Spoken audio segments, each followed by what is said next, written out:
एक कदम ईश्वर की ओर। मुमुक्षु व्यवहार प्रकरण 10वां सर्ग। ब्रह्मा जी के और अपने जन्म का वर्णन एवं समस्त जनों की मुक्ति के लिए मेरा उपदेश है, इसका ज्ञान की अवतरणिका के रूप में वर्णन। हे रामचंद्र, ब्रह्म तत्व सब जगह सच्चिदानंद प्रकाश रूप से सबकी अनुकूलता तथा समता रूप से स्थित है।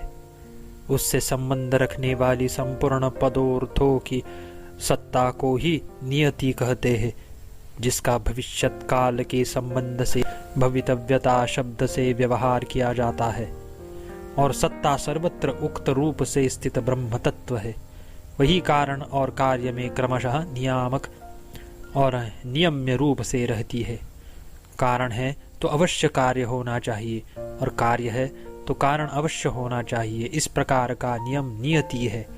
वह नियंता कारण आदि की नियंत्रता यानी कार्यादि नियामकता है, और नियम्य कार्य आदि की नियम्यता है। पूर्व काल में नियत सत्ता कारणता है, और पश्चात काल में नियत सत्ता कार्यता है। इसलिए पौरुष का अवलंबन कर श्रेय के लिए नित्य बंधु रूप चित्त को एकाग्र करो। मेरे इस कथन को सुनो। इंद्रियों को सदा विषयों की वासना बनी रहती है, और वे मुक्ति से रहित ऐहिक और स्वर्ग आदि सुख में आसक्त रहती है। अतः जैसे वे विषय की वासना न करे, वैसे प्रयत्न से इंद्रियों को शीघ्र अपने वश में कर मन को सम कीजिए। इस लोक की सिद्धि यानी जीवन मुक्ति तथा परलोक की सिद्धि के यानी विदेह मुक्ति के लिए, या मनुष्य लोक और स्वर्ग आदि लोकों में अधिकारियों की ज्ञान सिद्धि के लिए मैं पुरुषार्थ रूप फल देने वाली मोक्ष के उपायों के उपदेश से परिपूर्ण तथा सारभूत जिस संहिता को कहूँगा, उसे सावधान होकर सुनिए। श्री राम जी अपुनर्ग्रहण के लिए संसार वासना को हृदय से विदा कर तथा उदार बुद्धि से परिपूर्ण शांति सुख और संतोष सुख का ग्रहण कर पूर्व वाक्य और उत्तर वाक्यों के यानी कर्मकांड श्रुतियों और उपासना परक श्रुतियों के अर्थ के विचार से संपन्न और विषयों द्वारा अविद्ध यानी वेद को प्राप्त न हुई मन को आत्मानुसंधान से युक्त और समरस यानी गुरु और शास्त्र द्वारा उपदिष्ट प्रकार की और अपने अनुभव की एक रसता में आस्वादन से युक्त करके सुख और दुख का नाश करने वाले महान आनंद के एकमात्र कारणभूत इस मोक्ष के उपाय को, जिसे मैं अभी कहूँगा, आप सावधान होकर सुनिए। श्री रामचंद्र जी, आप संपूर्ण विवेकशील पुरुषों के साथ इस मोक्ष कथा को सुनकर उस दुख रहित परम पद को प्राप्त होंगे, जहाँ पर विनाश का भय नहीं है। श्री राम जी, सृष्टि के आदि में भगवान ब्रह्मा जी ने संपूर्ण दुखों का विनाश करने वाली और बुद्धि को अत्यंत शांति देने वाली यह मोक्ष कथा कही थी। श्री रामचंद्र जी ने कहा, भगवान, सृष्टि के आरंभ में भगवान ब्रह्मा जी ने किस लिए यह मोक्ष कथा कही थी और यह कैसे आपको प्राप्त हुई, यह कृपा कर मुझसे कहिए। श्री वशिष्ठ जी ने कहा, श्री राम जी, घट घट व्यापी, सबका आधार, अखंड चेतन, अविनाशी, सब प्राणियों में प्रकाश रूप से स्थित एवं असीम मायिक विलासों का एकमात्र अधिष्ठान परमात्मा है। माया और माया के कार्यों के आविर्भाव और तिरोभाव में सदा एकाकार उस परमात्मा से विष्णु यानी संपूर्ण कार्यों में व्याप्त रहने वाला ब्रह्मांड रूप विराट सूक्ष्म भूतों के क्रम से उत्पन्न हुए, जैसे कि स्पंदमान जल से परिपूर्ण निश्चलावस्था और चंचलावस्था में अप्रच्युत जल स्वभाव सागर की तरंगे उत्पन्न होती है। उस विराट पुरुष के हृदय रूपी कमल से परमेष्टि की यानी चतुर्मुख ब्रह्मा की उत्पत्ति हुई। स्वर्णाचल सुमेरु उस कमल की कर्णिका है, दिशाएं दल है और तारे केसर है। हे श्री रघुकुल तिलक, जैसे कि मन विविध विकल्पों की सृष्टि करता है, वैसे ही वेद और वेदार्थ के महान परिज्ञाता ब्रह्मा जी ने देवताओं और मुनियों की मंडली के साथ संपूर्ण प्राणियों की सृष्टि आरंभ की। उन्होंने इस जम्बूद्वीप के एक भाग इस भारतवर्ष में लाभ और हानि से दुखी, जन्म मरणशील एवं मानसिक और कायिक व्याधियों से पीड़ित विविध प्राणियों की सृष्टि की।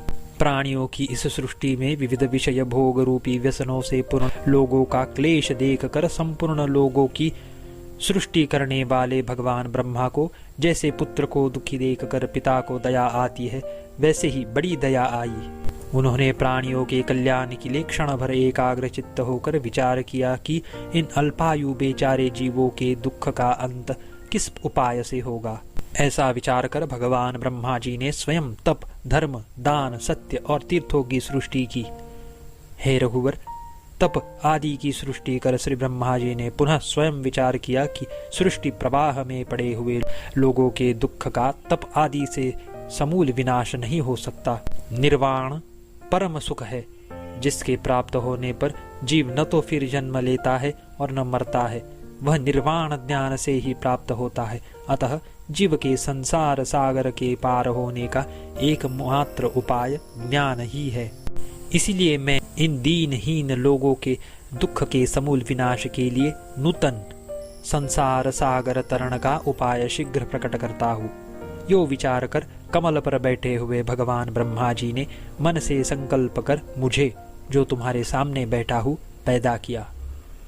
पुण्यमय श्री राम जी, जैसे एक तरंग से शीघ्र दूसरी तरंग होती है, वैसे ही मैं भी अनिर्वचनीय मायावश ही उत्पन्न हुआ और उत्पन्न होते ही तुरंत पिताजी के समीप में उपस्थित हुआ। जिनके हाथ में कमंडल एवं रुद्राक्ष माला शोभा पा रही थी, उन भगवान ब्रह्मा जी को कमंडल और रुद्राक्ष माला से युक्त मैंने विनम्रता पूर्वक प्रणाम किया। मुझसे हे पुत्र यहाँ आओ कहकर उन्होंने अपने आसन रूप कमल की ऊपरी पंखुड़ी में सफेद बादल पर चंद्रमा के समान मुझे अपने हाथ से बैठाया। मेरे पितृदेव ब्रह्मा जी ने मृग चर्म पहन रखा था, उन्हीं के अनुरूप मैं भी मृग चर्मधारी था। जैसे सुंदर हंस सारस से कहे, वैसे मृग चर्मधारी पितृदेव ब्रह्मा ने मृग चर्मधारी मुझसे कहा, हे पुत्र, जैसे चंद्रमा में कलंक प्रविष्ट होता है, वैसे ही वानर के समान चंचल अज्ञान एक मुहूर्त के लिए तुम्हारे चित्त में प्रवेश करे। वत्स श्री रामचंद्र जी, यो शीघ्र ब्रह्मा जी की अभिशप्त हुआ मैं उनके संकल्प के अनंतर ही अपना सारा निर्मल स्वरूप भूल गया। तदुपरांत में जैसे किसी धनी का धन हर लेने से वह दीनहीन हो जाता है, वैसे ही दीनहीन हो गया।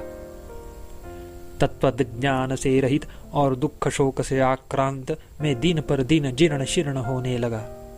बड़े दुख की बात है कि यह महाक्लेशदायक संसार नामक दोष कहाँ से मुझको प्राप्त हो गया, ऐसा विचार करता था और किसी प्रकार की चेष्टा नहीं करता था।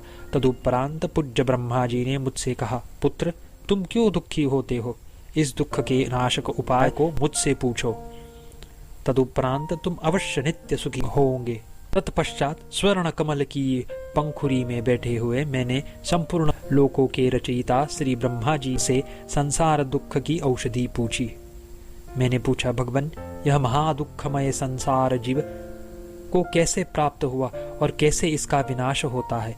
यो मेरे द्वारा पूछे गए उन्होंने मुझको उस प्रचुर ज्ञान का उपदेश दिया, जिस परम पवित्र ज्ञान को जानकर मैं पिता के सर्वोत्कृष्ट तत्व ज्ञान के समान परिपूर्ण स्वभाव हो गया। तदुपरांत जबकि मैंने ज्ञातव्य तत्व जान लिया था, अतएव मैं अपनी प्रकृति में स्थित हो गया था, तब जगत के निर्माता, सबके कारण और उपदेशक ब्रह्मा जी ने मुझसे कहा, पुत्र, मैंने शाप द्वारा तुम्हें अज्ञानी बनाकर समस्त अधिकारी लोगों की ज्ञान सिद्धि के लिए इस सारभूत ज्ञान का जिज्ञासु बनाया। वत्स, अब तुम्हारा शाप शांत हो गया है। जैसे चिरकाल तक मल के संसर्ग से मानो सुवर्ण अभावता को प्राप्त हुआ सुवर्ण पुनः शोधन से पूर्वकालिक शुद्ध सुवर्ण रूपता को प्राप्त हो जाता है, वैसे ही तुम्हारा औपाधिक अज्ञान नष्ट हो गया है। अब उत्कृष्ट ज्ञान को प्राप्त हुए तुम मेरी नाई अद्वितीय आत्मरूप हो गए हो। हे सज्जन शिरोमणि, इस समय तुम लोकानुग्रह के लिए भूलोक में जम्बूद्वीप के मध्य में स्थित भारतवर्ष में जाओ। वत्स, वहां पर महामती तुम कर्मकांड परायण लोगों को क्रम से शोभित होने वाले कर्मकांड क्रम से ही उपदेश देना, क्योंकि न बुद्धि भेदम जनयेद ज्ञानाम कर्म संगिनाम। कर्मपरायण अज्ञानियों की बुद्धि में संदेह उत्पन्न नहीं करना चाहिए, ऐसा न्याय है। और जो लोग विचारशील, विरक्त और अतीन्द्रिय तत्व के ग्रहण में समर्थ हो, उन्हें आनंददायक ज्ञान मार्ग का उपदेश देना। रघुवंश शिरोमणि, इस प्रकार पिता ब्रह्मा जी द्वारा आज्ञप्त मैं इस लोक में रहता हूँ, और जब तक इस लोक में अधिकारी पुरुष रहेंगे तब तक रहूंगा। इस लोक में मेरा कुछ भी कर्तव्य नहीं है, पर रहना चाहिए, यो विचार कर मैं अमनस्क होकर यहाँ स्थित हूँ। अतएव अभिमान शून्य वृत्ति से रहता हूँ। मैं अज्ञानियों की बुद्धि से कार्य करता हूँ, अपनी बुद्धि से तो कुछ भी नहीं करता, यह भाव है। 10वां सर्ग समाप्त।